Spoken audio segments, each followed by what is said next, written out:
Basta tandaan nyo lang po, laging sinasabi po ni Kuya, every time na tayo po ay magsasagawa ng mga pagsasanay, walang training na madali. Kaya ka nga nagte-training kasi mag-a-acquire ka ng panibagong skills, panibagong kaalaman na hindi mo pa alam. Ang amin pong pakiusap, tsagain po natin 3 days. Totoong disasters po talaga tayo. Lahat ng sakit ng katawan, lahat ng body fluids nyo ay lalabas.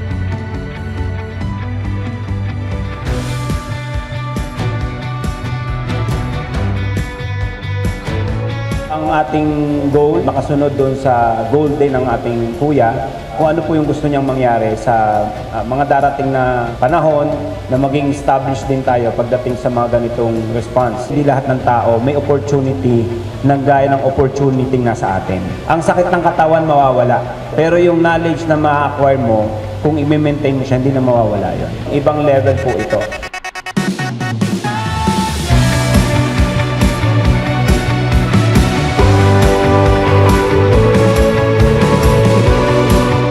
Pagtulong o pagsagip ng buhay, hindi lang isip, hindi lang talino. Merong mga rescue operation kagaya ng sa water na kailangan mo rin ng lakas ng katawan. Na sometimes talagang yun ang mas mataas. Kailangan mataas ang stamina mo. Hindi ka basta agad napapagod kasi yun ang kakailanganin mo talaga para makasagip ng buhay. Hindi po masasabing madali dahil talagang mahirap talaga mag-save ng buhay lalo na pag nasa tubig.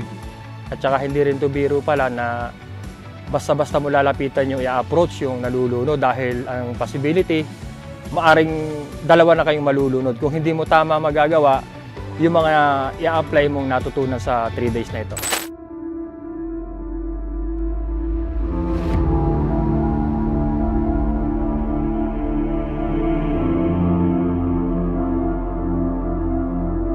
Batangas, Laguna, Quezon, Cavite, Rizal.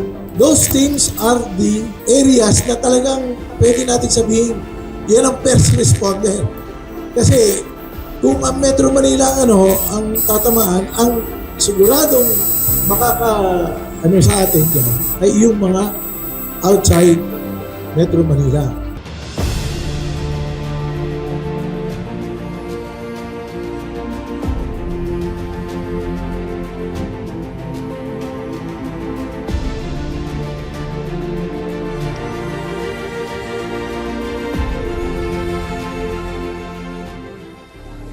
Itong pag-aaral po namin na ito, malaki pong tulong po sa amin na nagnar at ang magiging NAR. Kasi po, inihahanda po tayo sa malaking sakuna. Dahil po, marami tayong ine-expect na sakuna na mangyayari. Kaya po kaming taga Mindanao ay willing po talagang sumabak sa ganitong klaseng pag-aaral.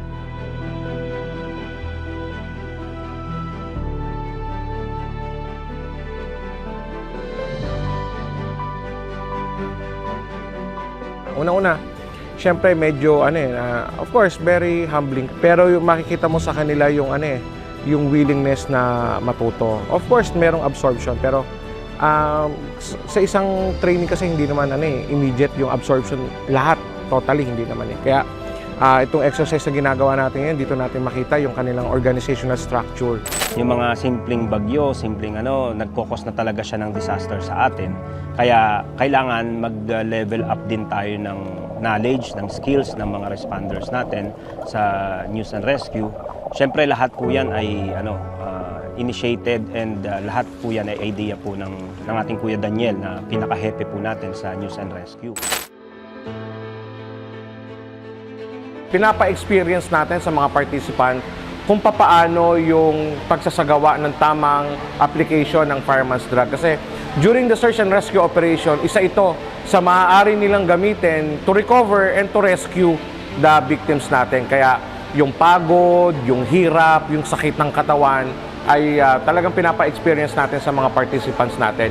Hindi para pahirapan sila or what, kundi ma-experience nila yung pain, yung hirap, para pagdating ng actual scenario, naka-program na sa katawan nila kung paano yung dapat gawin.